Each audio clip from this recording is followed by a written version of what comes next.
भागवत धर्म का मतलब है शरणागति रूप धर्म। इसी को गोस्वामी जी ने कहा, विश्वद्रोह कृत अघज ही लागा, शरण गयो प्रभु तदपि न त्यागा। विश्वद्रोह का पाप लगा हो वो भी भागवत धर्म का श्रवण करके मुक्त हो जाता है।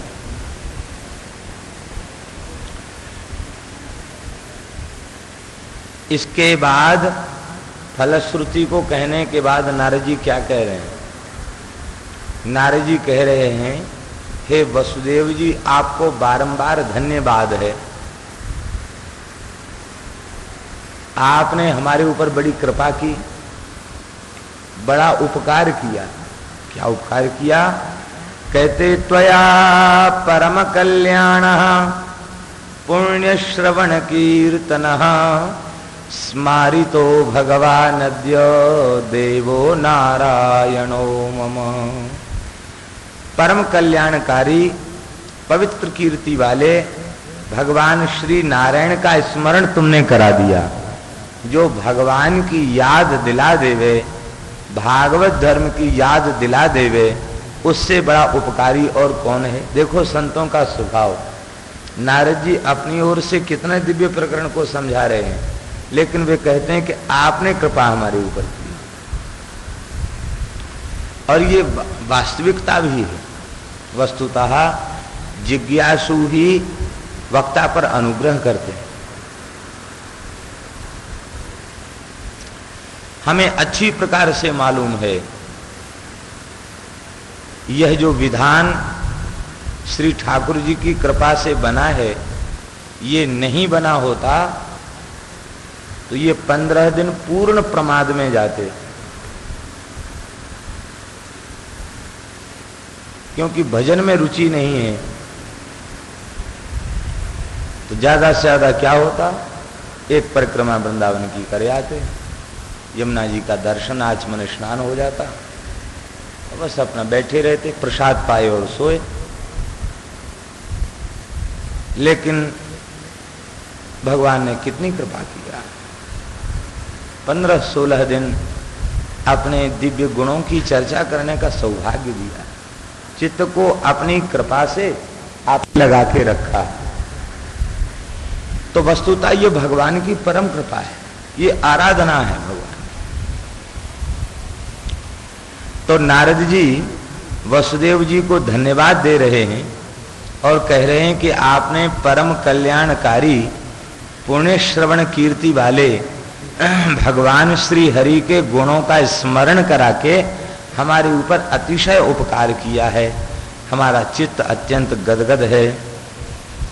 हम तुम्हें एक परम दिव्य संवाद सुनाते हैं, निमि और नवयोगीश्वरों का संवाद। विदेह वंश के जनक, जनक वंश के भी जनक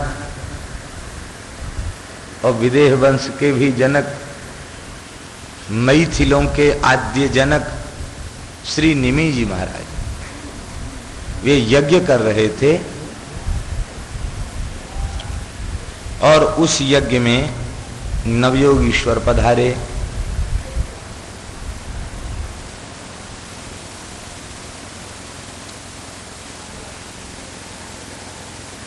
उनके आते ही निमि जी ने ऋत्विजों से कहा, अब यज्ञ को बंद कर दो। वे नवयोगीश्वर कौन कौन हैं? कवि, हरि, अंतरिक्ष, प्रबुद्ध, पिपलायन, आविर्होत्र, द्रुमिल, चमस और करभाजन, ये नवयोगीश्वर हैं। ये सब बातरसनाहा, वे केवल वायु का आहार करने वाले आत्मविद्या विशारद, श्रमणाहा, सन्यासीनाहा, वे परमहंस आश्रम का को अंगीकार करने वाले महापुरुष।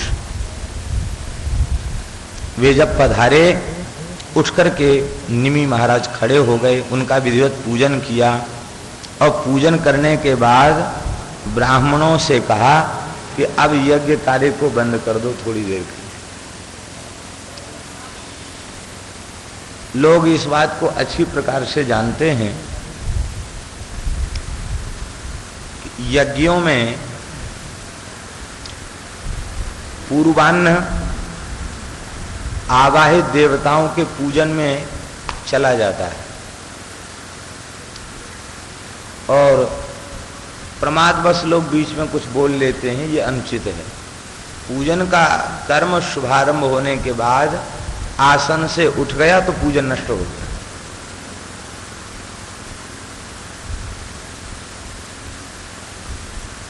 इसलिए कर्मकांड के ग्रंथों में लिखा रहता है कि सबसे पहले यज्ञ संभारों को देखो, कोई चीज बाकी तो नहीं कि जिसके लिए उठ के हमें जाना पड़े। उठ के जाना पड़ा तो पूजन नष्ट हो जाए। बीच में बोलना भी अपराध है, बोलना नहीं चाहिए पूजन के मध्य में।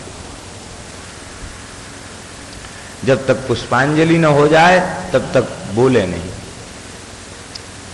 ये अर्चन की विधि तो हमने रंग जी की बगीची में यज्ञ हुआ था, दक्षिण से श्री नृसिंहाचार्य स्वामी पधारे थे, यज्ञ हुआ था। उनको नृसिंह भगवान ने 108 यज्ञों का आदेश दिया था। यहां बहुत बृहद यज्ञ हुआ था बगीचे में। तो देखा हमने घंटों अर्चन चलता, पुष्पार्चन, तुलसी से अर्चन, दूर्वा से अर्चन, बिल्कुल मूर्ति की तरह खड़े होकर के। देने वाला दे रहा है, अर्चन करने वाला बहुत सावधान, न इधर देखना न उधर देखना, न इशारा करना न बोलना, बस सीधे पूजन के समय, हवन के समय, अर्चन के समय बड़ी निष्ठा पूर्वक। बीच में यदि बोल जाता है, चित्त विक्षिप्त हो जाता है, उद्विग्न हो जाता, पूजन नष्ट हो जाएगा। इसी प्रकार से आहुति की व्यवस्था है।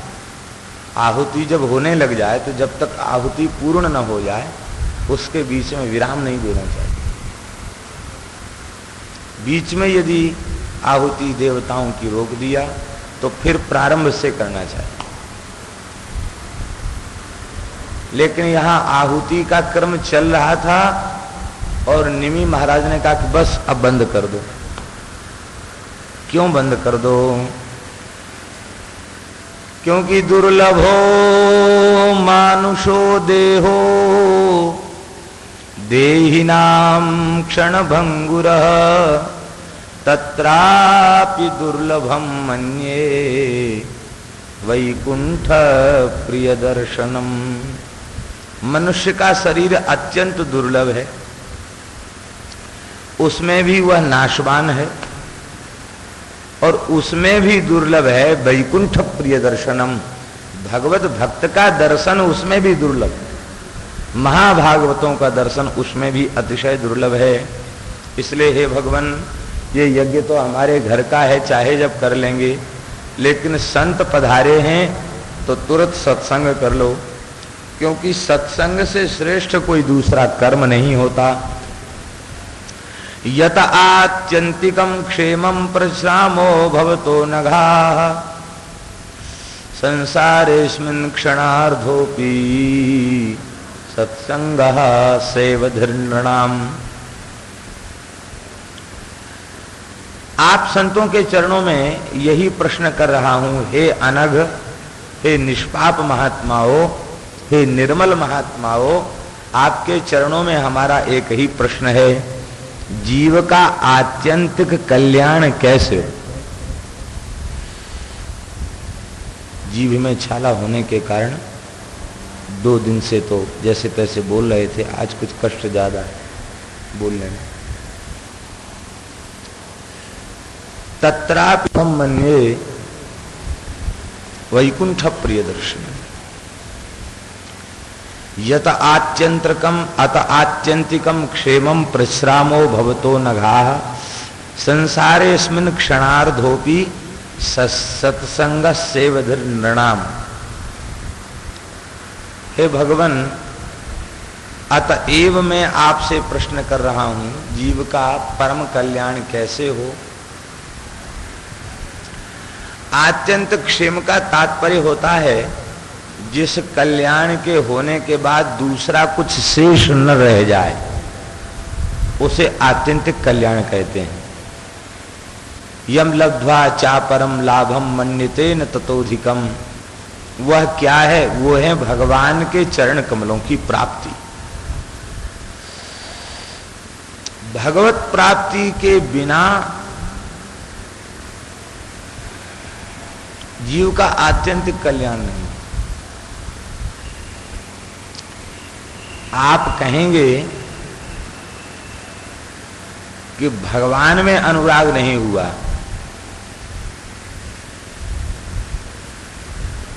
और उसको सांख्य के मार्ग का आश्रय लेकर आत्म साक्षात्कार हो गया, मोक्ष प्राप्त हो गया, ज्ञान और सांख्य के बल पर मुक्त हो गया। माने अब कोई कारण ऐसा शेष नहीं बचा जो उसके संस्कृति के चक्र में पड़ने में हेतु बने। तो आत्यंतिक कल्याण हो गया? कहते नहीं, उससे भी आत्यंतिक कल्याण नहीं हुआ। क्यों? क्योंकि जो विमुक्त हो चुके हैं, विशेष रूप से मुक्त हो चुके हैं, जीवन मुक्त हो चुके हैं, वे महात्मा भी जब भगवत प्रेम की महिमा को समझते हैं तो वे उसके लिए व्याकुल रहते हैं, लालायित हो जाते हैं। इसका मतलब है कि ज्ञान प्राप्त करने के बाद आत्यंतिक तृप्ति नहीं है, वस्तुतः आत्यंत की तृप्ति वह भगवत प्रेम प्राप्त करने पर है। सुखदेव जी की कोटि का ज्ञानी दूसरा कौन होगा? वे भी कहते हैं, गृहीत चेता राजर्षे आख्यानम यदधीतिवान, हमारे चित्त को चुरा लिया गया। इसलिए भागवत में एक जगह है, विमुक्ता अपि लीलया विग्रहं कृत्वा हरिम भजन्ति। जो मुक्त हैं उनका अब शरीर धारण करने का कोई कर्म शेष नहीं है, कर्म बंधन से मुक्त हो चुके हैं, लेकिन भगवान की आराधना, उपासना और प्रेम की प्राप्ति के लिए वे शरीरांतर ग्रहण करके और भगवान की सेवा को चाहते हैं। तो आत्यंतिक क्षेम का स्वरूप केवल भगवान की प्राप्ति। भगवान की प्राप्ति हो गई तो आत्यंतिक कल्याण हो गया, फिर कुछ शेष नहीं रहा। इसलिए हे महाराज, कृपा करके आप जीव के आत्यंतिक कल्याण का स्वरूप बताइए। क्यों? क्योंकि संसारेस्मिन् क्षणार्धोपि सत्संगः सेवधिर्नृणाम्। सेवधि शब्द का अर्थ होता खजाना। घंटे 2 घंटे का सत्संग नहीं, 15 दिन और महीना भर का सत्संग नहीं। संसारेस्मिन् क्षणार्धोपि, आधे क्षण का सत्संग भी क्या है? खजाना है। कैसा खजाना? कहते अक्षय खजाना है। आधे क्षण का सत्संग मिल जाए, आनंद आ जाए। और वो सत्संग 3 प्रकार का है। दर्शन का सत्संग, समागम का सत्संग और स्पर्श का सत्संग। केवल विशुद्ध कोटि के किसी महापुरुष का दर्शन हो जाए, बस दर्शन से ही परम कल्याण है। केवल स्पर्श करने का अवसर मिल जाए, कल्याण हो।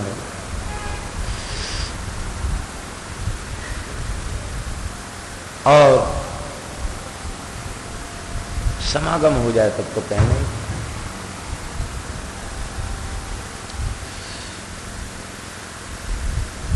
जयंत को दर्शन का सत्संग प्राप्त, और वो दर्शन भी इतना विलक्षण था कि जयंत ने नारद जी की ओर नहीं देखा। नारद देखा विकल जयंता, लाग दया कोमल चित संता। नारद देखा, जयंत देखा नहीं। नारद जी ने देखा कि जयंत व्याकुल है। नारद जी की दृष्टि पड़ गई, संत की ओर दृष्टि नहीं गई, संत की दृष्टि पड़ गई, कल्याण हो गया। दर्शन का सत्संग, हम श्रद्धा पूर्वक दर्शन करें नहीं, संत देख ले, पवित्र हो गया। नारद जी ने नलकुंवर मणिग्रीव की ओर देख लिया। मदुरा पी के मतवाले हो रहे थे, मंदाकिनी में नहा रहे थे स्त्रियों के साथ, और नारद जी की दृष्टि पड़ गई। वो ब्रज के यमलार्जुन बन गए, और दामोदर लीला में भगवान ने उन यमलार्जुनों का उद्धार किया उखल के द्वारा। दर्शन का सत्य, हम संत को देख लें या संत हमें देख लें, दर्शन मात्र श्री परम कल्याण।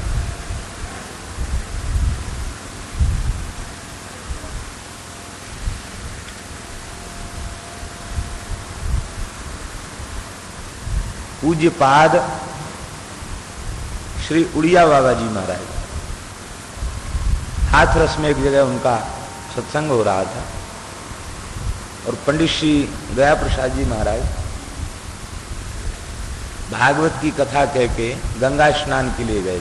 उनका नियम था, जब भी गृहस्थाश्रम में थे तो भागवत की कथा होती तो पहले तो जो कुछ आता उसे लुटा देते, फिर कुछ बचता तो सबको लेके गंगा जी जाते, वहां नहाते, कीर्तन करते, तब आते। सत्संग हो रहा था, बोले बड़े अच्छे संत हैं उड़िया बाबा, बैठ गए। तो उड़िया बाबा महामंत्र की महिमा का वर्णन कर रहे थे। हरे राम राम राम हरे हरे, हरे कृष्ण कृष्ण कृष्ण हरे हरे। ये कलि संतरण उपनिषद का मंत्र है, इसकी बड़ी महिमा है, इसी का जप करना चाहिए, बहुत जोर दे के कह रहे। ये महामंत्र है। तो पंडित जी ने कथा के बाद हाथ जोड़ के पूछा, बोले बाबा महामंत्र जय जपत महेशु, काशी मुकुट हेतु उपदेशु। गोस्वामी तुलसीदास जी ने तो बार बार महामंत्र माने राम नाम माना है, वो आप इतने बड़े मंत्र को महामंत्र कह रहे हैं। ये प्रश्न किया पंडित जी ने। प्रश्न किया तो उड़िया बाबा मुस्कुराए, और मुस्कुराकर बड़े प्यार भरी आंखों से पंडित जी की ओर देखा, दृष्टि को टिका दिया उनके मुख की ओर, और आंख में आंख मिला के कहते हैं हरे राम राम राम हरे हरे, हरे कृष्ण कृष्ण कृष्ण हरे हरे।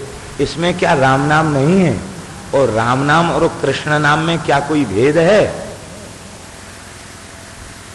फिर बोले, इसी मंत्र को फिर दोहराया, 3 बार कहा, बस दीक्षा हो गई, दृष्टिपात की दीक्षा हो गई। और बस उसके बाद तीव्र वैराग्य जग गया, सब कुछ छोड़ के गिरिराज जी आ गए, भजन करने लगे, जीवन भर महामंत्र का जप किया। कितनी श्रद्धा थी उनकी उड़िया बाबा जी, बहुत भारी श्रद्धा। ये जो कह देते उसको स्वीकार कर लेते, स्वीकार कर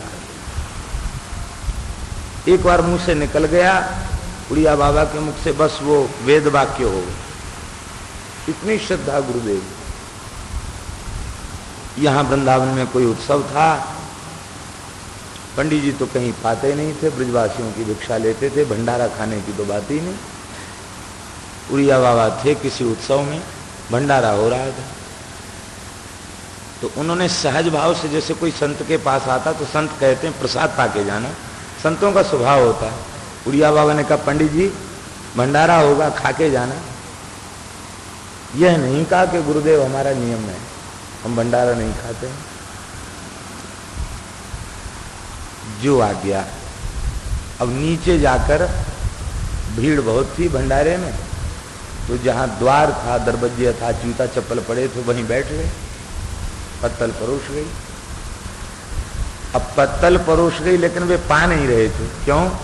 उनका नियम था, मन में भाव था कि हम तो आए थे गुरुदेव का तीर्थ प्रसाद लेने, वो मिला नहीं, वो भंडारा पाने की आज्ञा मिल गई।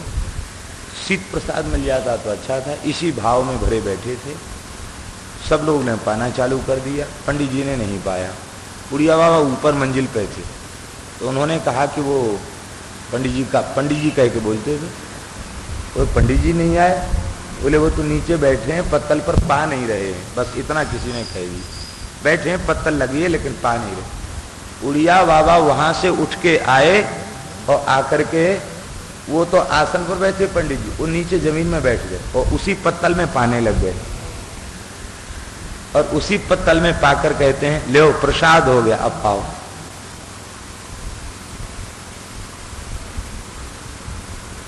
उनके निकट रहने वालों ने वो लाभ प्राप्त नहीं किया जो पंडित जी ने केवल एक बार आंख मिली और महामंत्र बता दिया, उससे उन्होंने जो लाभ प्राप्त किया। विधिवत कोई दीक्षा नहीं ली थी पंडित जी ने। इसका तात्पर्य है, कल्याण के संबंध में गुरुजनों में जो श्रद्धा है वही प्रधान है। श्रद्धा नहीं होवे तो शिष्य का कल्याण नहीं होगा। श्रद्धा, अतिशय श्रद्धा।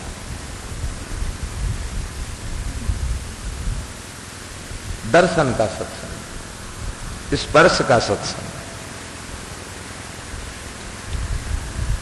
स्पर्श प्रेम पूर्वक कर दें कोई महात्मा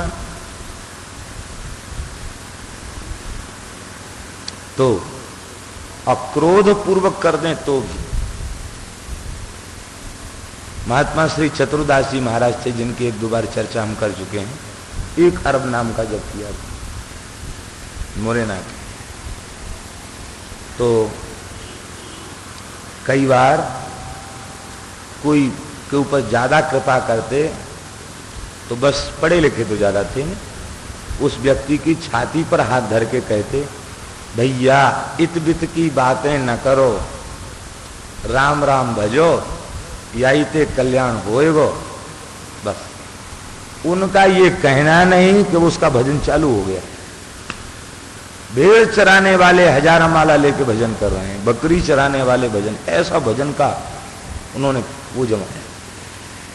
और कभी किसी के ऊपर गुस्सा होके घूंसा जड़ दिया छाती में, ये में रख लो राम नाम, बस रख गया राम नाम उसके हृदय। उच्च कोटि के संत, स्पर्श का सत्संग।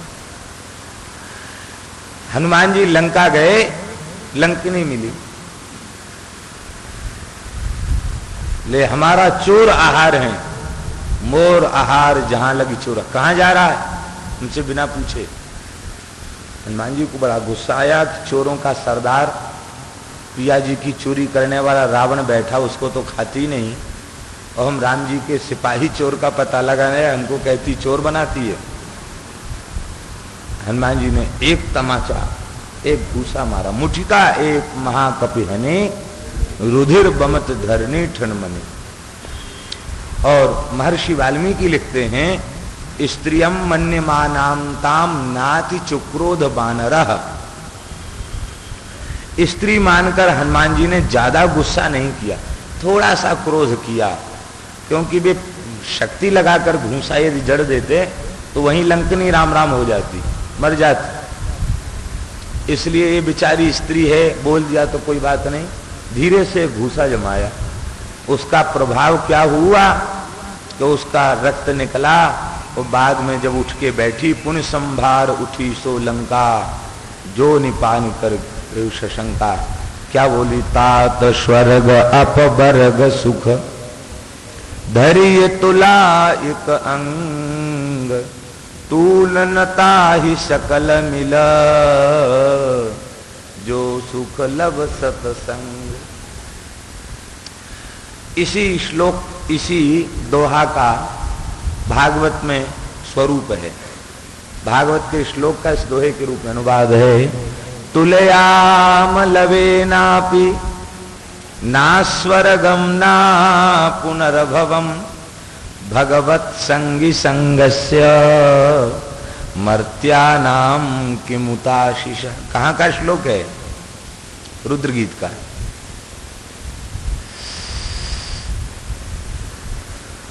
तो अब देखिए, यहां बिल्कुल भी चर्चा नहीं, भाई राम श्याम भी नहीं हुआ, बस उसने कहा तुम चोर हो, हनुमान जी ने जड़ दिया घूंसा, इसी में कहती महाराज एक क्षण का सत्संग का जो सुख है उसकी तुलना न तो स्वर्ग से की जा सकती है और न मोक्ष से की जा सकती। महाराज मैं तो थोड़ा ही सा आपका सत्संग पाके धन्य हो गई। यहां सत्संग हुआ है कि लात घूसा हुआ है, लेकिन ये स्पर्श का सत्संग है। हनुमान जी परम संत हैं, महाभागवत हैं, उन्होंने छू दिया, मिल गया सत्संग, कल्याण हो गया उसका। समागम का सत्संग इधर विराजे, इधर चलते, समागम का सत्संग। तो सत्संग सेवधीर नृणाम, सत्संग बहुत बड़ा खजाना है। दक्षिण के एक संत का चरित्र आता है, महाराष्ट्र के एक संत का, बड़े भारी वेदांती थे और वेदांत पढ़ाते थे। एक दिन प्रसाद पाने के लिए बैठे तो पत्नी साग में नमक डालना भूल गई। वो झगड़ा करने लगे, डांटने लगे उसको, कैसा निस्वाद भोजन बनाया, नमक ही नहीं चढ़ डाला। तो उसने हंस करके कहा कि इतने लाल पीले क्यों हो रहे हो, जीवन भर वेदांत पढ़ाने के बाद भी ब्रह्म में स्वाद नहीं खोज रहे हो। तो दो पैसा की साग भाजी में स्वाद खोज रहे हो, क्या फायदा हुआ आपका वेदांत पढ़ाने का। बात लग गई उनके भीतर, उठ के चले गए और सबसे पूछते मैं कौन हूं, मैं कौन हूं, मेरा स्वरूप क्या है, ब्रह्म का स्वरूप क्या, सबसे पूछते संतों से। लोग सोचे पागल हो गए। एक महात्मा बड़े अद्भुत कोटि के थे, उनसे पूछा, उन्होंने एक डंडा लगाया, बड़ा पंडित बनता, मैं कौन हूं, मैं कौन हूं, बताऊं। एक डंडा लगाया, सोई समाधि लग गई, पता लग गया मैं भगवान का दास हूं। देखो ये स्पर्श का सत्संग है। सिद्ध संत डंडा लगा दे तो भी कल्याण हो गया। बोलो वृंदावन बिहारी। एक बाबा लोचन दास थे, बड़े सिद्ध संत थे बाबा लोचन दास, सिद्ध संत, बड़े बड़े चमत्कार उनके थे। ग्वालियर के महाराज को गाली देने लग जाते, राजा थर थर कांपता। एक व्यक्ति का पूरा धड़ चला गया, कमर से लेकर नीचे तक शून्य हो गया। बहुत इलाज हुआ, ठीक नहीं हुआ, अमीर आदमी था। तो अंत में उसको जाने क्या भाव जगा, बोले हमको तो लोचन दास बाबा पे भेज दो। और लोचन दास बाबा कोई मकान मंदिर में थोड़ी रहते, बबूल का जंगल था, उसी में पड़े रहते थे। नंग धड़ंग, मिल गया तो कपड़ा पहन लिया, नहीं तो दिगंबर। बाबा कहीं जंगल में घूमने गए थे, उसी समय उस भगत को, जिसको आधा शरीर शून्य हो गया था, उसी को वहां रख के आए। बाबा देखते गाली देने लगे, उठाया डंडा, डंडा लेके मारने दौड़े, भाग भाग यहां से, भाग यहां से, भाग। क्यों आया, मैं अकेला रहता हूं। जैसे उसके पीठ में एक डंडा लगाया, जोर से लगाया, भगवान जाने क्या हुआ। उस जीवन में बेचारे ने कभी डंडा नहीं खाया था, बहुत अमीर आदमी था। वो क्या डंडा का संत के प्रभाव हुआ, वो बिल्कुल ठीक हो गया, भागा। जिसको लकवा हो गया था, लोग उठा के रखे गए थे, वो बड़ी तेजी से भागा, ठीक हो गया, वो भाग गया, भागा। और वो भाग रहा है और बाबा जी डंडा लेके पीछे दौड़ रहे हैं। खेदते खेदते खेदते खेदते 2-3 कोस पर उसका गांव था, 2-3 कोस दौड़ाया उसको। और वो भी बेचारा ये सोच रहा है कि मैं इतना दौड़ कैसे रहा हूं। डर के मारे दौड़ गया, दौड़ते दौड़ते जब उसका गांव आ गया तो लौट के चले गया। स्पर्श, समागम। जब द्रवहि दीन दयालु राघव साधु संगति पाइये, तेहि दरस परस समागमादिक पाप राशि नशाइये। ये सत्संग की महिमा है। तो सत्संग शिवधि है, खजाना है, सबसे बड़ा खजाना है। संसार में सारी वस्तुएं पुरुषार्थ के द्वारा प्राप्त हैं। पुरुषार्थ करो, परिश्रम करो, कोई भी चीज मिल जाएगी।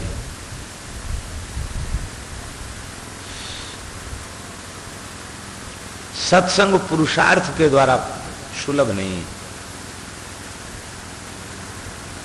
सारी व्यवस्थाएं धरी की धरी रह जाती हैं। सत्संग महाराज अपने बलबूते पर सुलभ नहीं होता। ठाकुर जी योग बनाते हैं तो सोचा नहीं गया, विचारा नहीं गया, सहज ऐसी योजना बन जाएगी, खूब सत्संग मिलेगा। और जब सत्संग नहीं होगा, उसका संयोग नहीं होगा, तो चाहने पर भी कोई ना कोई विपत्ति आ जाएगी। सत्संगति दुर्लभ संसारा, निमिष दंड भरी एक बारा। एक निमिष का सत्संग, एक दंड, एक मुहूर्त का सत्संग, ये भी दुर्लभ है। तो ऐसा दुर्लभ जो खजाना सत्संग का है, उस खजाने का ही संचय करना चाहिए। देखिए यहां निमि जी का भाव ये है कि तुम जो यज्ञ कर रहे हो और हम यज्ञ के यजमान बने भये हैं, तो इन यज्ञों से क्या प्राप्त होगा? स्वर्ग। स्वर्ग में क्या प्राप्त होंगे? भोग। भोग से क्या होगा? पुण्य का क्षय। और पुण्य के क्षय होने के बाद क्या होगा?